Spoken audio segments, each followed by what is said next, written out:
Olá, sejam bem-vindos ao canal. Eu resolvi trazer o livro O Poder do Pensamento Positivo, de Norman Vincent. Eu cheguei até esse livro pela história de Helen Edsel, que é uma dona de casa, mãe de 3 filhos, sem curso superior, e que após a leitura deste livro começou a ganhar vários prêmios.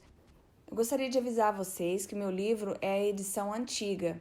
Então, assim, o português é diferente, né? E eu troquei algumas palavras e vou omitir algumas frases. Espero que gostem. Capítulo 1. Tenha confiança em si mesmo. Tenha confiança em si mesmo. Tenha confiança em suas aptidões. Sem uma confiança simples, porém sólida em sua própria força, você não poderá ser coroado de êxito nem ser feliz. Terá, porém, sucesso se tiver a necessária confiança em si mesmo. A sensação de inferioridade e de inaptidão costuma intervir na materialização de nossas esperanças, mas se tivermos confiança em nós mesmos, atingiremos os nossos objetivos. Dada a importância dessa atitude mental, este livro auxiliará você a ter fé e a libertar a sua força interior. É lamentável notar o número de pessoas que se veem prejudicadas e infelizes em virtude desse mal que popularmente se designa por complexo de inferioridade. Mas você não tem necessidade alguma de sofrer desse mal. Pode vencê-lo mediante certas medidas, podendo desenvolver em si mesmo uma fé criadora, uma fé que justifica. Após falar perante uma convenção de homens de negócio, no auditório de uma cidade, estava eu ainda no palco cumprimentando algumas pessoas quando se acercou de mim um homem presa de viva emoção. Perguntou-me se podia falar comigo a respeito de uma questão importante que o atormentava. Pedi a ele que esperasse até que todos saíssem. Quando isso se deu, fomos nos sentar nos bastidores do palco. Estou na cidade para tratar de um negócio, o mais importante de minha vida, explicou. Se eu for bem-sucedido, será minha felicidade. Se fracassar, serei um desgraçado. Sugeri-lhe que acalmasse um pouco e não encarasse a questão sob um aspecto assim tão desanimador. Se fosse coroado de êxito, seria naturalmente esplêndido. Se não o fosse, bem, começaria novamente a vida. Falta-me confiança em mim mesmo, murmurou ele com desalento. Não tenho confiança em mim, nem creio que possa adquiri-la. Sinto-me deprimido, completamente sem coragem. Realmente, lamentou, sinto-me prestes a naufragar e dizer que estou com 40 anos de idade. Por que me vejo sempre atormentado por essa sensação de inferioridade, por essa falta de confiança e essa descrença constante? Eu ouvi sua conferência esta noite e o que o senhor falou sobre o poder do pensamento positivo e desejo perguntar-lhe como poderei adquirir essa confiança em mim mesmo. Há certas medidas a tomar, respondi. Em primeiro lugar, é importante descobrir por que tem essa sensação de que não tem poder algum. Isso requer análise e levará tempo. Devemos sondar os males de nossa vida emotiva do mesmo modo que o faz um médico ao procurar descobrir algo que fisicamente esteja mal. Não se pode fazer isso imediatamente, nesta nossa curta entrevista de hoje. Talvez o seu caso exija certo tratamento para que se possa conseguir uma solução permanente. Contudo, a fim de que o possa auxiliar no problema que o preocupa, vou dar-lhe uma fórmula que surtirá efeito se a usar. Quando estiver na rua, sugiro que repita certas palavras que vou lhe dar. Diga-as várias vezes depois de deitar. Quando acordar amanhã cedo, repita-as 3 vezes antes de se levantar. Quando estiver a caminho para ir tratar do seu importante negócio, repita-as novamente 3 vezes. Faça-o com fé, que receberá força e aptidão suficiente para tratar do problema. Mais tarde, se quiser, poderemos analisar o seu caso básico. Independentemente do que poderá acontecer ao seguir esse estudo, a fórmula que vou lhe dar agora poderá afinal ser um grande fator na cura. Eis as palavras que lhe recomendei. Poderei fazer tudo com a ajuda de Cristo. Ele me dará forças. Filipenses 4:13. Como o desconhecido não estava familiarizado com essas palavras, escrevi-as num cartão e mandei que as lesse 3 vezes em voz alta. Agora siga esse conselho. Tenho certeza de que tudo correrá bem. Ele se animou e quedou-se um momento em silêncio. Disse depois, muito comovido: Está bem, doutor. Vi-o empetigar-se e mergulhar nas sombras da noite. Sua figura, a princípio desconsolada, parecia demonstrar agora, na maneira pela qual saiu, que a fé já estava operando no seu espírito. Comunicou-me posteriormente que aquela fórmula simples lhe fizera maravilhas e acrescentou: parece incrível que umas poucas palavras da Bíblia pudessem fazer tanto bem a uma pessoa.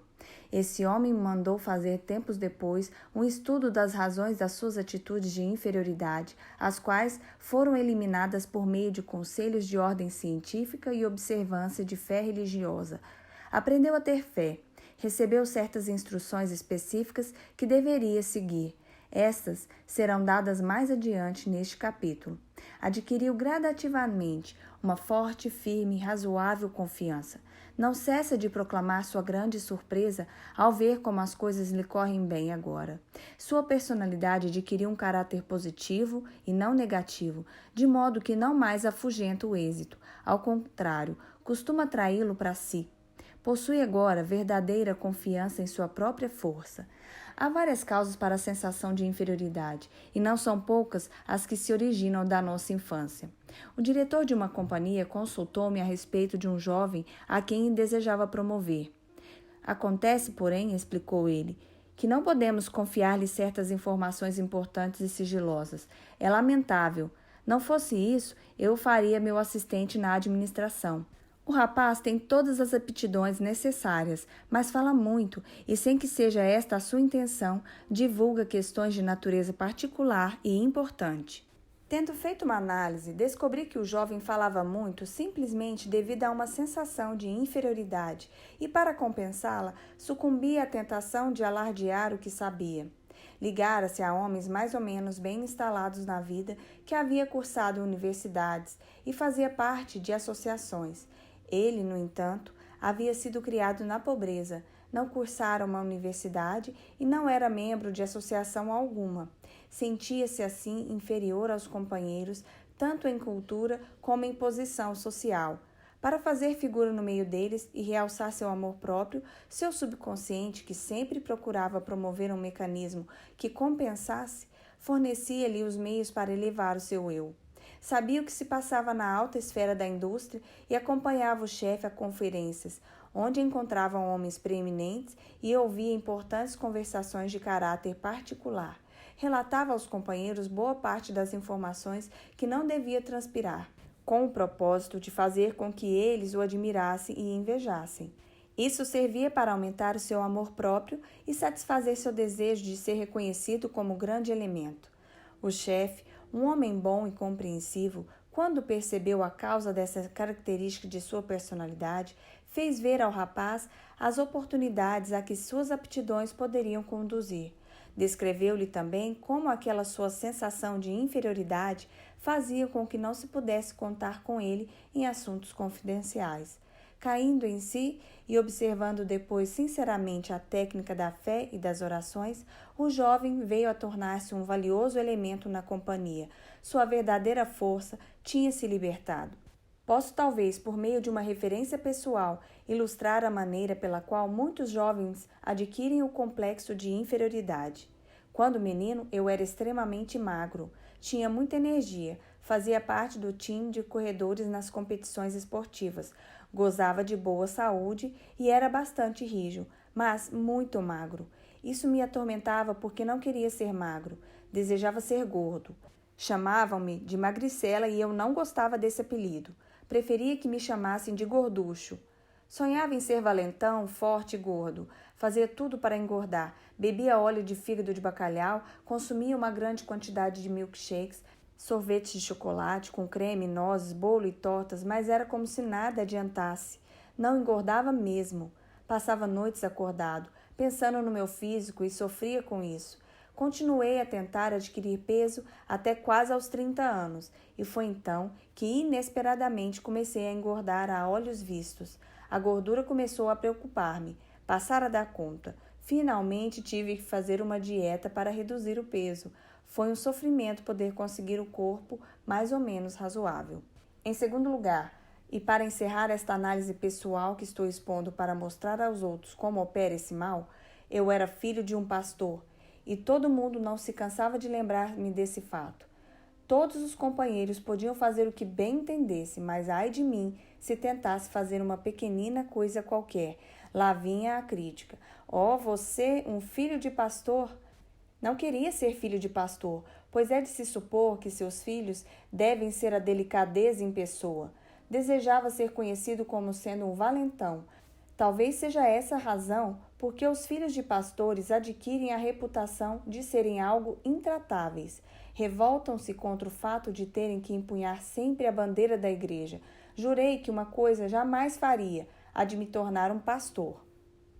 Acontece que eu descendia de uma família cujos membros, na sua totalidade, eram artistas e gostavam de fazer discursos, uma coisa de que eu absolutamente não queria ouvir falar.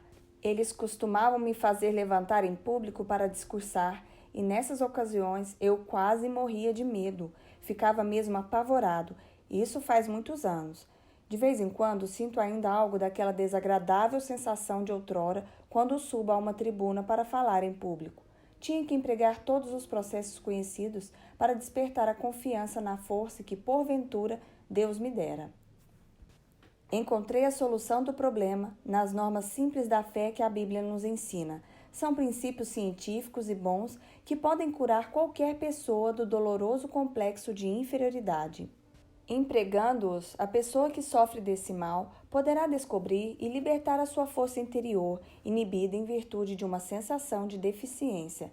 Tais são algumas das origens do complexo de inferioridade que criam fortes barreiras em nossa personalidade. Ele advém de alguma emoção violenta em nossa infância ou das consequências de certas circunstâncias ou de algo que fizemos a nós mesmos. É um mal que, da névoa do passado, surge nos recessos sombrios de nossa personalidade. Talvez você tenha um irmão que foi um brilhante estudante. Ele tirava as primeiras notas da escola e você as notas baixas, e isso durante todo o tempo do curso. Você acreditou então que jamais alcançaria o mesmo êxito que estaria reservado a seu irmão. Ele obtinha notas altas e você notas baixas. Isso fazia você pensar que nunca poderia melhorar sua situação. Aparentemente, não lhe passava pelo espírito que alguma das pessoas que não haviam tirado notas boas na escola eram justamente aquelas que tinham tido maior êxito na vida. O simples fato de alguém tirar notas brilhantes no colégio não quer dizer que esteja fadado a ser o homem mais importante do país, pois é bem possível que essas notas brilhantes cessem ao receber ele o diploma e que a pessoa que teve notas baixas venha a receber depois na vida as verdadeiras notas altas. O segredo para eliminar o complexo de inferioridade, que é outro termo para a completa falta de confiança em si mesmo, está em impregnar o espírito de uma grande fé. Desenvolva sua fé em Deus e isso fará ter absoluta confiança em si mesmo. Consegue-se uma formidável confiança em si mesmo por meio de orações, lendo e absorvendo mentalmente a Bíblia e praticando as suas normas. Tratarei em outro capítulo das formas específicas de orações, mas desejo acentuar aqui que é de natureza particular a espécie de oração que produzem a fé necessária para eliminar o complexo de inferioridade. Orações superficiais, formalísticas e perfunctórias não são suficientemente poderosas. Perguntaram a uma excelente senhora, cozinheira de uns amigos que tenho em Texas, como conseguia vencer as suas dificuldades. Ela respondeu que os pequenos problemas podiam ser resolvidos por meio de orações comuns, mas que quando havia um problema muito grave, tornava-se então necessário fazer muitas orações. Um dos meus mais interessantes amigos foi o finado Harlow B. Andrew, da Siracusa, Nova York, um dos melhores homens de negócios e um dos mais competentes peritos espirituais que até então conheci. Declarou ele que o mal da maioria das orações está no fato de não serem cumpridas. Aprenda a fazer orações cumpridas para que possa, com fé, chegar a um resultado. Deus avaliará a pessoa de acordo com a magnitude de suas orações. Sem dúvida, ele tinha razão, pois dizem as Escrituras, de acordo com a tua fé é que receberás. Mateus 9:29. Portanto, quanto maior o problema, tanto maior a oração. O cantor Roland Hayes citou-me uma frase do avô, um homem que não teve a educação que o neto recebeu, porém cuja sabedoria natural era evidentemente sólida. O mal de muitas orações é de não virem do fundo do coração. Aprofunde-as em suas dúvidas, temores e inferioridades. Reze muito, reze muitas orações, fazendo-as brotar do íntimo de seu coração e conquistará uma vital e forte confiança em si mesmo. Procure um competente conselheiro espiritual e deixe-o ensinar-lhe como ter fé. A capacidade de possuir e utilizar a fé e de conseguir a libertação da força que ela proporciona é uma habilidade que, como qualquer outra, deve ser estudada e praticada a fim de se chegar à perfeição. No fim deste capítulo, há uma lista de 10 sugestões para se vencer o complexo de inferioridade e desenvolver a fé. Pratique-as diligentemente e elas o auxiliarão a criar confiança em si mesmo, dissipando a sua sensação de inferioridade, por mais profunda que seja. Nesse ponto, desejo frisar que para adquirir essa sensação de confiança, é de grande eficiência a prática de infundir no espírito conceitos encorajadores.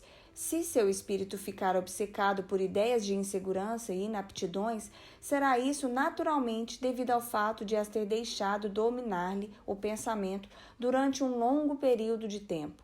É preciso que dê ao espírito outra qualidade de ideias mais positivas, o que conseguirá com repetidas sugestões de pensamentos estimuladores. Nas árduas atividades da vida cotidiana, é preciso disciplinar o pensamento se se quer educar novamente o espírito e fazê-lo um gerador de energia. É possível, mesmo em meio aos trabalhos diários, alimentar o espírito com pensamentos estimuladores.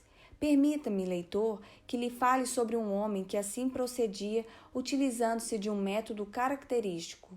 Numa manhã de inverno, ele veio buscar-me no hotel numa cidade do Oeste Central para levar-me a outra cidade, 35 milhas distante, onde eu tinha que fazer uma palestra. Subimos ao automóvel. Ele passou logo a imprimir certa velocidade ao carro, o que achei algo inconveniente, pois a estrada estava escorregadia. Lembrei-me que dispunhamos de bastante tempo e sugeri que moderasse a marcha. Não se preocupe quando eu estiver guiando, respondeu ele. Eu mesmo costumava sentir muita insegurança, mas acabei dominando-me. Tinha medo de tudo, de andar de automóvel, de avião. Quando alguma pessoa de minha família fazia uma viagem, ficava preocupada até que regressasse. Vivia sempre com a sensação de que ia acontecer alguma coisa, e isso me tornava a vida um sofrimento. Vivia dominado por esse complexo. Não tinha confiança em mim. Esse estado de espírito refletiu-se em meus negócios. As coisas não me corriam muito bem, mas descobri um plano maravilhoso que me eliminou toda aquela sensação de insegurança. Hoje em dia, tenho confiança em mim e na vida. Era este o plano maravilhoso. Ele apontou para 2 clipes fixados no painel do carro, logo abaixo do para-brisa, e depois tirou do porta-luva um maço de cartões. Escolheu um e colocou-o debaixo do clipe. Lia-se no cartão: se tens fé, nada te será impossível. Mateus 17:20. Tirou o cartão e embaralhou com uma só mão os outros cartões, enquanto guiava com a outra. Pegou um ao acaso e colocou-o debaixo do clipe. Dizia o segundo cartão: se Deus estiver conosco, quem irá poder estar contra nós? Romanos 8:31. Sou caixeiro viajante, explicou ele. Ando o dia todo de automóvel visitando a freguesia. Descobri que quando a gente está guiando, toda sorte de pensamento nos assalta o espírito. Se a qualidade do pensamento é negativa, passa-se o dia todo com ideias negativas, o que é ruim. Era o que acontecia comigo. Quando, no automóvel, entre uma visita e outra, eu costumava pensar em coisas pessimistas, sempre com a impressão do medo. E, a propósito, essa era uma das razões por que minhas vendas estavam decrescendo. Mas depois que comecei a usar esses cartões e a decorar suas frases, enquanto guio, aprendi a pensar diferentemente. Aquela sensação antiga de insegurança que não me largava desapareceu, por assim dizer. Ao invés de pensar agora em coisas pessimistas, penso em coisas otimistas e encho-me de coragem. É realmente maravilhosa a transformação que esse método operou em mim. Auxilia-me nos negócios também. De fato, como pode uma pessoa esperar fazer uma venda se vai à casa do freguês com a ideia de que não conseguirá vender-lhe coisa alguma? Esse plano usado pelo meu amigo é muito sábio. Imbuindo o espírito com a afirmativa de que Deus está presente e o auxiliará, modificou realmente o processo de seus pensamentos. Deu paradeiro àquela sensação de insegurança que havia muito o dominava. Libertou-lhe a poderosa força que nele se achava inibida. Formamos essa sensação de insegurança ou segurança consoante a maneira de pensarmos. Se, em nossos pensamentos, ficamos sempre na expectativa de horríveis acontecimentos, resultará que ficaremos constantemente presa de uma sensação de insegurança. O que é ainda mais grave, tenderemos a criar pela força do pensamento as próprias condições que tememos. Aquele vendedor realmente criou resultados positivos pensando em coisas estimuladoras por meio daquele processo de colocar os cartões diante de si no carro. Sua força, curiosamente inibida por uma psicologia derrotista, flui agora de uma personalidade na qual foram estimuladas atitudes criadoras. A falta de confiança em si mesmo é aparentemente um dos grandes problemas que atormentam um considerável número de pessoas hoje em dia. Fez-se uma investigação em 600 alunos de cursos de psicologia. Pediu a eles que expusessem os seus mais difíceis problemas pessoais. 75% declararam que não tinham confiança em si. Seguramente é de presumir que essa mesma proporção se aplica à população em geral. Encontram-se por toda parte pessoas que intimamente são medrosas, receiam enfrentar a vida, sofrem de uma profunda sensação de incapacidade e insegurança e duvidam de sua própria força. No íntimo de seu ser, não confiam em sua capacidade de arcar com responsabilidades. Com isso, deixam de aproveitar as oportunidades que aparecem. Vivem sempre atormentadas por um vago e sinistro temor de que algo não vai dar certo. Não acreditam que o que desejam ser depende unicamente delas, razão por que procuram contentar-se com algo digno do que poderiam conseguir com a sua capacidade. Milhares e milhares de pessoas passam a vida rastejando-se, vencidas e presas do medo. No entanto, na maioria dos casos, tal negação de força é desnecessária. Os golpes da vida, a acumulação de dificuldades e a multiplicidade de problemas tendem a solapar as energias e a deixar a pessoa gasta e desencorajada. Em tais condições, a verdadeira situação da força se acha muitas vezes obscura e a pessoa deixa-se vencer pelo desânimo, o que os fatos, aliás, não justificam. É vitalmente essencial avaliar novamente os bens que a nossa personalidade possui. Se o fizermos de um modo razoável, constataremos que a nossa situação é menos penosa do que nos parece. Um exemplo, um homem de 52 anos veio consultar-me uma vez. Demonstrava estar completamente desesperado. Disse-me que estava liquidado. Informou-me que havia perdido tudo o que tinha, fruto de toda uma existência de trabalho. Tudo? Perguntei. Tudo. Estou liquidado, repetiu. Não ficou coisa alguma, perdi tudo. Não há mais esperanças e eu estou muito velho para recomeçar a vida. Perdi toda a fé em mim. Naturalmente, condoeu-me aquela situação, mas era evidente que a principal dificuldade era o fato de as pesadas sombras do desespero lhe terem penetrado o espírito, descolorindo as perspectivas e provocando uma distorção. Suas verdadeiras energias tinham ficado inibidas com a tortura de seus pensamentos, travando assim a ação.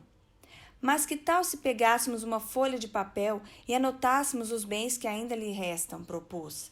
Não há necessidade, suspirou ele. Não me ficou coisa alguma. Creio que já mencionei isso. Mesmo assim, vamos ver, insisti. Perguntei-lhe depois. Sua esposa ainda está com o senhor? Como? É claro que está. É uma criatura admirável. Há 30 anos que estamos casados. Jamais ela me abandonaria por pior que fosse a situação. Está bem, vamos anotar isso. Sua esposa continua em sua companhia e não o abandonará, aconteça o que acontecer. Que diz a respeito dos filhos? Tem filhos?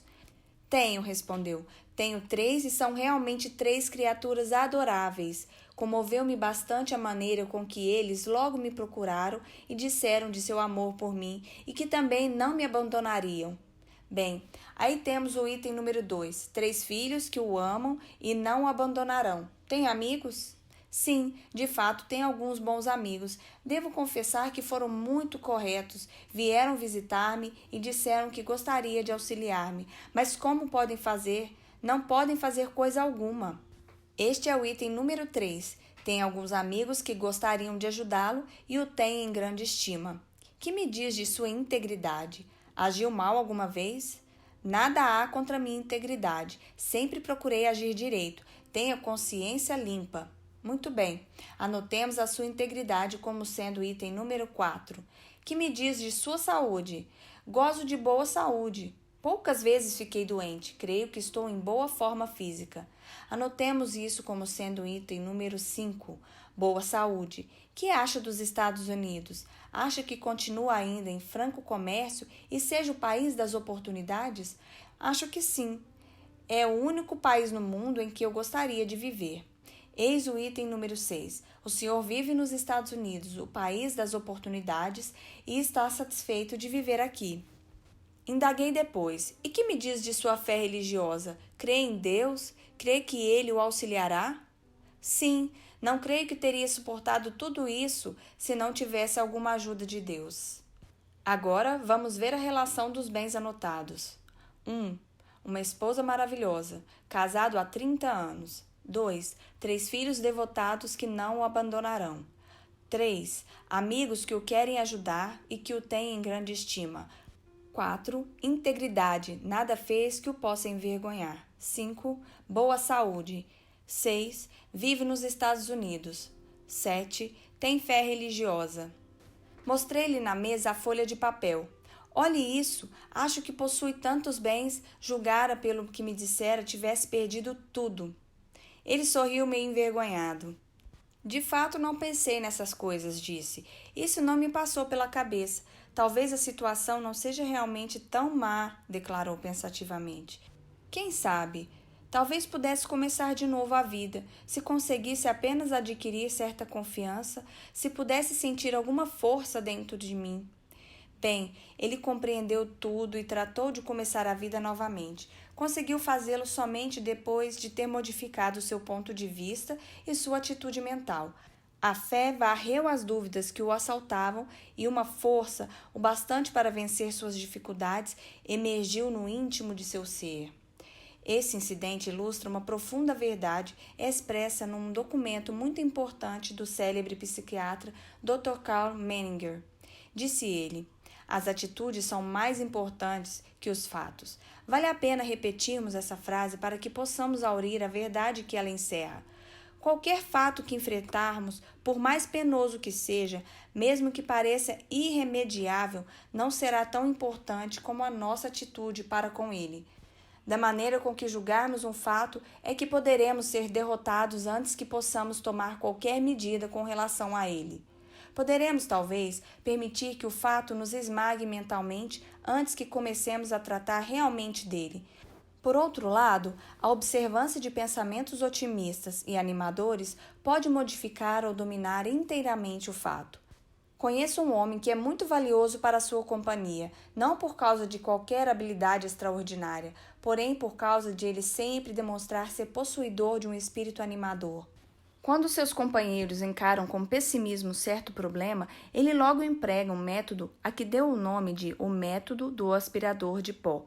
Isto é, por meio de uma série de perguntas, ele aspira o pó do espírito de seus companheiros, arranca-lhes as atitudes negativas, depois, muito serenamente, sugere-lhes ideias positivas com relação ao problema, infundindo-lhes novas atitudes, as quais lhes dão nova concepção dos fatos. Muitas vezes, os companheiros comentavam os problemas, os quais lhe pareciam diferentes quando esse homem começava a operar sobre eles. É a atitude de confiança que cria a diferença e ela não elimina a objetividade na avaliação dos fatos. A vítima do complexo de inferioridade vê os fatos através de atitudes que lhes são prejudiciais. O segredo para corrigir-se está simplesmente em adquirir uma visão normal que se incline para o lado positivo. Se você, leitor, se julga vencido e perdeu a confiança em sua capacidade de vencer, sente-se, pegue uma folha de papel e faça uma lista, não dos fatores que lhe são adversos, mas do que tenha a seu favor. Se pensarmos constantemente nas forças que parecem estar contra nós, acabaremos transformando-as numa verdadeira força que, aliás, não se justifica. Elas tomarão uma consistência que na realidade não possuem. Mas, se ao contrário, encararmos mentalmente os nossos valores e os pesarmos e fixarmos neles os nossos pensamentos, realçando-os ao máximo, conseguiremos libertar-nos de nossas dificuldades, independentemente do que possa ser. As nossas forças interiores começarão a firmar-se e, com o auxílio de Deus, nós seremos tirados da derrota para sermos conduzidos à vitória. Uma das mais poderosas concepções, que é seguramente a cura para a falta de confiança, é o pensamento de que Deus está realmente ao nosso lado, ajudando-nos. Este é um dos mais simples ensinamentos da religião. Deus Todo-Poderoso será nosso companheiro, não nos abandonará e nos auxiliará até o fim. Nenhuma ideia é tão poderosa para desenvolver a confiança em nós mesmos como a dessa simples crença, quando praticada. Para praticá-la, basta afirmar: Deus está me ajudando, Deus está me guiando.